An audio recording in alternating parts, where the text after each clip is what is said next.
J'ai 8 ans, j'ai le regard collé sur l'écran, pas sur le cadran. J'attends 14 heures, c'est l'heure où viendra me chercher le daron. Tous les 15 jours, le samedi à midi, j'ai du mal à manger. Je suis préoccupé, je sais que le lendemain, j'aurai le cœur déchiré. J'ai la boule au ventre, ça fait déjà 4 ans que ça se passe ainsi, mais j'ai du mal à m'y faire. Vivre dans 2 sphères, le divorce pour l'enfant, c'est l'enfer. Bref, en grandissant, je me suis rendu compte que dans ce stress était mélangé mon adrénaline, ma joie de voir mon paternel, mais impossible de le comprendre en maternelle. J'entends 2 coups de klaxon, c'est papa qui m'annonce qu'il est arrivé.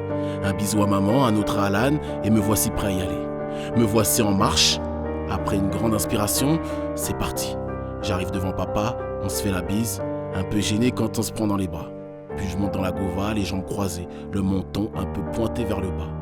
J'ai ma vie et lui la sienne. Quand on se retrouve, c'est normal qu'il y ait un temps d'adaptation. Au fur et à mesure que nous roulons, il entame la conversation. Le cœur qui bat la chamade quand il me demande comment ça va à l'école. Je suis un élève moyen, moi c'est dans le foot que je veux prendre mon envol. Puis vient les premiers rires, on finit par se libérer et les moments partagés deviennent d'une extrême pureté. Foot, play, vacances, j'ai toujours passé des super moments. Mais je t'avoue que j'ai toujours eu du mal de te voir avec une autre femme que maman.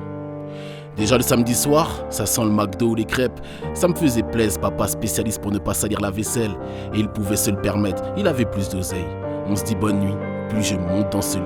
Je m'endors dans cette chambre, ma chambre chez maman est bien plus petite. Dimanche m'ouvre ses bras, me sort de mes draps, puis je vais au foot avec papa. J'étais content qu'il vienne me voir jouer. Je voulais qu'il soit fier et il était fier de moi. À la fin du match, toujours un mot pour m'encourager. Je sors de la douche, range mon sac dans son coffre. Le moment tant redouté est en train de se rapprocher. Les minutes deviennent des secondes. Chaque moment de ce moment prend de l'importance. Il me demandait si j'avais faim et on partait manger. Repousser l'inéluctable, c'est ne pas accepter la fatalité. Le temps a toutes les réponses et à 20h, je rentrais au quartier. Sur le parking, on se prenait dans les bras, mais pas comme la veille. Cette fois, l'étreinte était suffocante, à la fois d'une force extrêmement réconfortante et en même temps d'une extrême souffrance. Quelque part, je me retourne une dernière fois, puis un dernier au revoir à papa. Toutes mes cicatrisations des 15 derniers jours viennent de se déchirer en un quart de seconde. Les plaies sont ouvertes, elles pissent le sang. Puis je rentre, fais un bisou à Alan et maman. Tous les 15 jours, je passe par toutes les émotions, puis je finis détruit. Tous les 15 jours, je passe par toutes les émotions, puis je finis détruit.